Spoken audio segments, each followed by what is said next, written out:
सूर्य को देखा है कभी? रोज़ ही देखते होंगे। कभी शब्द मैंने इसलिए इस्तेमाल करा क्योंकि रोज़ तो आप देखते ही हैं, लेकिन ध्यान करा है कभी सूर्य के ऊपर? गौर फरमाया है सूर्य के ऊपर? अपने समय से उग जाता है, अपने समय पर ढल जाता है, अपने हिसाब से रोशनी प्रदान करता है, अपने हिसाब से ऊर्जा प्रदान करता है। सूर्य ना मेरी सुनता है ना आपकी सुनता है। वो अपने समय पर उगता है और अपने समय पर ढलता है। वो ना मेरे कहने पर उगेगा कि मैं कहूँगा कि 9 बजे उग जाए तो 9 बजे उगेगा। आज तक तो कभी उगा नहीं, कल को उग जाए तो कल का मालूम नहीं। लेकिन अगर आपको यकीन ना हो तो प्रार्थना करके देख लेना सूरज से कि ये सूरज कल 9 बजे उगना, और कल सोकर उठना 9 बजे से पहले। देख लेना कितने बजे उगता है सूरज।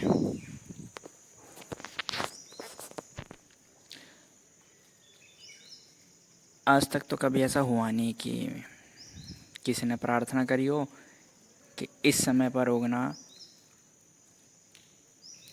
तो उसी समय पर उगता है सूरज। हाँ, अगर वो समय सूरज के उगने का समय है तो उसी समय पर उगेगा। लेकिन अगर किसी ने भी प्रार्थना करी जो कि सूरज के उगने का समय नहीं है, कोई अपना ही समय बताया, कोई नया ही समय बताया, तो ऐसा कभी हुआ नहीं आज तक। कल को हो जाए तो कल का मालूम नहीं मुझे, क्योंकि भविष्य मैंने अभी जाना नहीं। लेकिन अब तक तो साफ है कि सूर्य ही एक ऐसा तारा है जो अपने हिसाब से उगता है, अपने हिसाब से ढलता है और अपने हिसाब से सब कुछ करता है। यहाँ तक कि बाकी सारे ग्रह भी इसका अनुगमन करते हैं। पृथ्वी भी सूर्य का अनुगमन करती है, शनि भी अनुगमन करता है, मंगल भी अनुगमन करता है, बृहस्पति भी अनुगमन करता है। कई तारे, कई चांद, कई ग्रह सूर्य का अनुगमन करते हैं। देख रहे हैं आप?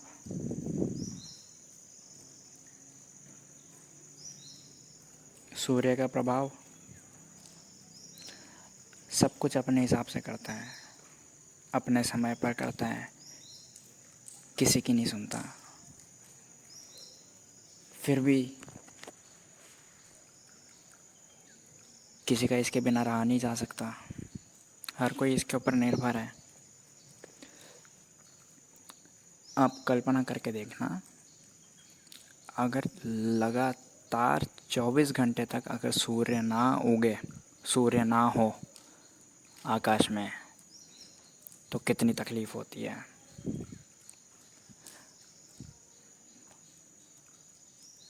ना ऊर्जा मिलेगी उन 24 घंटों में, ना रोशनी मिलेगी उन 24 घंटों में, ना कपड़े सूखेंगे उन 24 घंटों में, ना विटामिन डी मिलेगा उन 24 घंटों में। बहुत तकलीफ़ होगी अगर लगातार 24 घंटे तक सूर्य नहीं रहा, नहीं उपस्थित हुआ। और इसी घटना को अब लगातार 1 महीने तक सोच कर देखिए, अगर लगातार 1 महीने तक सूर्य नहीं उगा तो क्या होगा।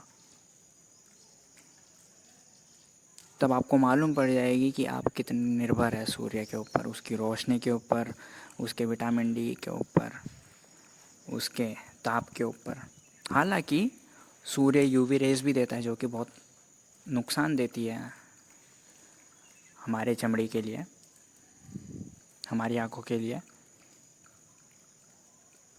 लेकिन फिर भी हम इतने निर्भर हैं, फिर भी हम शिकायत नहीं करते। गर्मियों में कई कई जगह सूर्य के कारण इतनी तेज़ धूप पड़ती है कि 40 डिग्री से ऊपर पारा पहुंच जाता है। फिर भी हम सूर्य से शिकायत नहीं करते, और शिकायत करते भी है तो सुनने वाला कोई नहीं है, क्योंकि सूर्य अपने हिसाब से चलेगा, अपने हिसाब से गर्मी देगा। आपने देखा, सूर्य अपने हिसाब से चलता है, सूर्य अपने समय पर उगता है, समय पर ढलता है।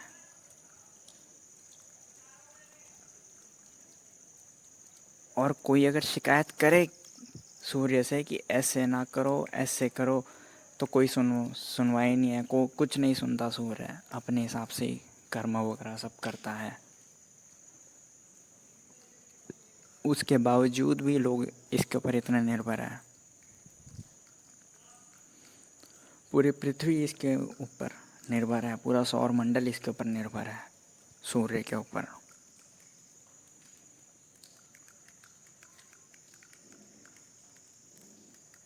सूर्य मेरी नज़रों में एक प्रतीक है।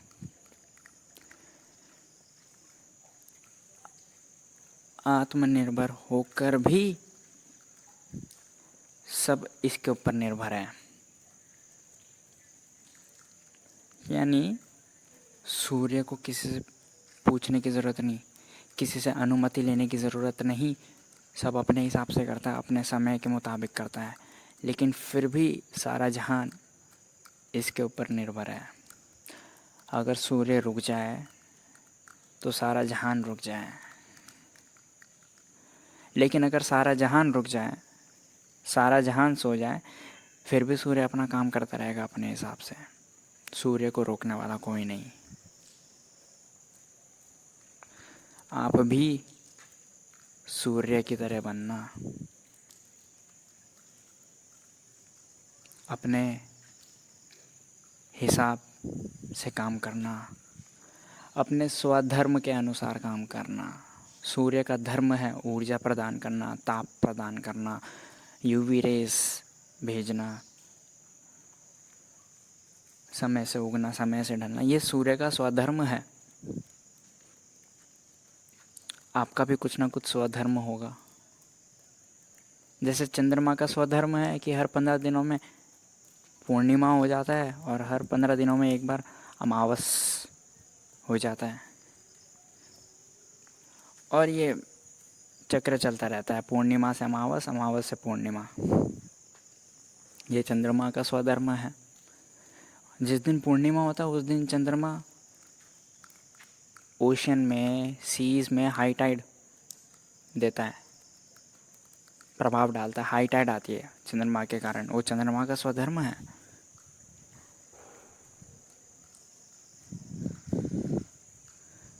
तो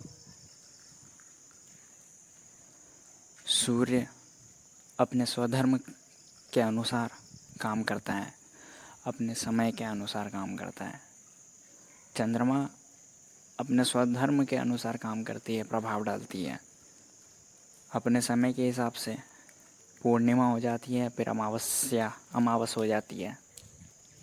ऐसे ही आप भी अपने स्वधर्म के हिसाब से काम करना, अपने स्वधर्म के हिसाब से चलना, उठना, अपने स्वधर्म के हिसाब से ही अपना जीवन जीना।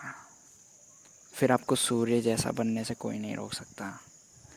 आप अपने स्वधर्म के अनुसार काम कर रहे हैं, किसी से पूछ तक नहीं रहे हैं, और कोई जब बोल भी रहा है तो वो भी उसके सुन नहीं रहे हैं, लेकिन आप अपने स्वधर्म के अनुसार काम कर रहे हैं, तो लोग आपके ऊपर निर्भर होंगे, और आपको किसी के ऊपर निर्भर होने की ज़रूरत नहीं।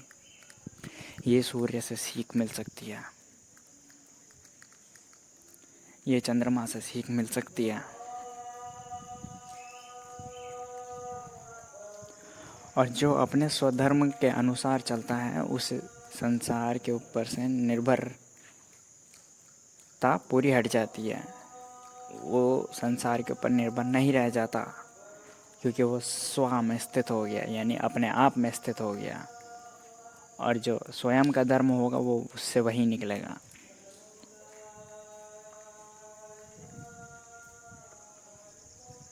इसलिए आप भी सूर्य हो जाना। सूर्य हो जाने से मतलब ये नहीं है कि आप भी गर्मी प्रदान करना, ऊर्जा प्रदान करना, नहीं।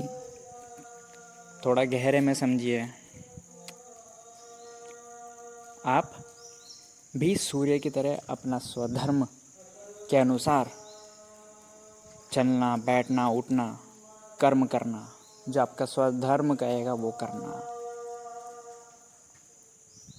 चाहे पूरी दुनिया खिलाफ हो जाए फिर भी स्वधर्म के अनुसार चलना। एक कहानी मैंने ओशो से सुनी है, वो मैं आपको सुनाता हूँ। कृष्ण एक बार एक घर में भोजन कर रहे थे। किसी ने उन्हें न्योता दिया था। तो बीच भोजन में उनको पुकार आई, भीतर से एक पुकार आई, उनका कोई भक्त पुकार रहा था उनको।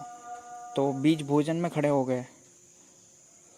तो जो गृहपति था जिसने न्योता दिया था वो कह रहा था, आप खड़े क्यों हो गए, भगवान भोजन करिए। तो कृष्ण जी कहते हैं कि मेरा एक भक्त मुसीबत में है, उसके सामने उसके शत्रु आ गए, कोई नहीं है उसके सामने, निहत्था है, बिल्कुल मासूम, तो मुझे जाना होगा उसकी रक्षा के लिए। मेरा भक्त है और उसके शत्रुओं के पास हथियार वगैरह सब है, वो उसे मारने के लिए ही खड़े हैं। तो कृष्ण जी घर के बाहर चल दिए। जब तक द्वार तक पहुँचे तब द्वार से ही वापस लौट आए और वापस खाना खाने बैठ गए। तो जो गृहपति था उसने फिर एक सवाल पूछा कि अभी तो आप अपने भक्त को बचाने जा रहे थे, आप द्वार से क्यों लौट गए बिना बचाए। तो कृष्ण बोले कि मुझे फिर अभी भीतर से आवाज़ आई, भीतर से मुझे मालूम पड़ा, मुझे ज्ञात हुआ कि जो मेरा भक्त निहत्था था, मासूम था, जिसे बचाने वाला कोई नहीं था, अब उसने भी हथियार उठा लिया अपने को बचाने के लिए। अब मेरी ज़रूरत नहीं रही।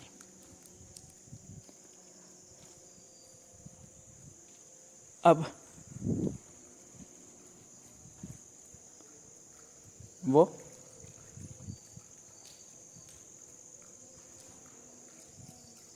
खुद को बचा सकता है, अगर बचा सकता होगा, या मर जाएगा या कुछ भी हो जाएगा। लेकिन अब मेरी ज़रूरत नहीं रही क्योंकि अब उसने शस्त्र उठा लिए हैं दुश्मन से मुकाबला करने के लिए। पहले वो निहत्था था, मासूम था, उसके पास कुछ भी नहीं था दुश्मन से मुकाबला करने के लिए, लेकिन अब है, इसलिए अब मेरी ज़रूरत नहीं पड़ी। पहले मेरी ज़रूरत थी, लेकिन जब तक मैं उस तक पहुंचता तब तक उसने शस्त्र उठा लिए थे। तो यहाँ कहानी ख़त्म होती है ओशो की। इससे मैं ये सीखता हूँ कि अगर पूरी दुनिया भी आपके ख़िलाफ़ हो जाए, पूरा समाज भी आपके ख़िलाफ़ हो जाए, फिर भी आपके साथ परमात्मा है। बशर्ते एकदम मासूम हो जाइए, एकदम निहत्थे हो जाइए, अपने स्वधर्म के अनुसार चलिए। जो आपके भीतर से आत्मा का जो धर्म है, जो आपका धर्म है, वो करिए। भले ही पूरी दुनिया आपके खिलाफ़ हो जाए, लेकिन परमात्मा आपके साथ रहेगा, क्योंकि आप मासूमियत से अपना पूरा स्वधर्म का कर्म कर रहे हैं। लेकिन आज देखने को पूरा उल्टा मिलता है। लोग स्वधर्म से कर्म नहीं करते हैं, लोग एक दूसरे से सीखते हैं और एक दूसरे को ही सिखाते हैं। बेटा जो कर रहा है, बाप जो कर रहा है वही बेटे को भी करने को बोलता है। बाप अगर धंधा कर रहा है तो बेटे को भी धंधा करने के लिए बोलता है। बाप अगर डॉक्टर है तो बेटे को भी डॉक्टर बनने के लिए बोलता है। स्वधर्म मार ही देता है, हर घर में मार देता है बच्चे का। बच्चे को अगर अकेला छोड़ दिया जाए तो वो अपना स्वधर्म ढूंढ भी लेगा, लेकिन अगर बच्चे को गलती से शिक्षा दे दी जाए कि मैं ये कर रहा हूँ तो वो कर, तो बड़ा मुश्किल है फिर स्वधर्म ढूंढना। और खुद का स्वधर्म खुद ही ढूंढा जा सकता है।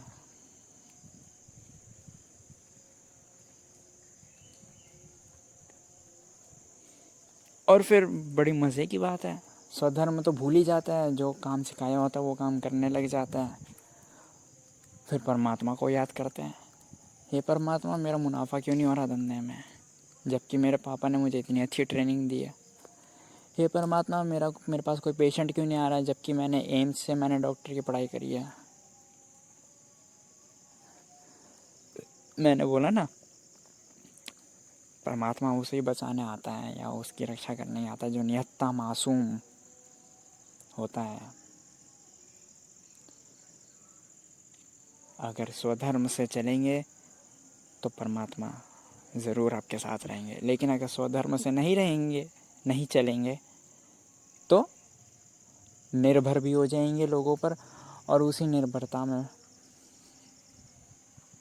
दब जाएंगे, कुचल जाएंगे। हाथ सिवाय दुख के और कुछ नहीं आएगा। लेकिन स्वधर्म में रहेंगे तो आत्मनिर्भर हो जाएंगे, प्रभु आपके साथ रहेंगे और खुद पर आप निर्भर रहेंगे, किसी पर निर्भर रहने की ज़रूरत नहीं, और सारा संसार आपके ऊपर शायद निर्भर होगा। स्वधर्म का यही अर्थ है, सूर्य हो जाइए। सब्सक्राइब करें अगर ये चलचित्र मददगार साबित हुई हो तो, और शेयर करें यह वीडियो।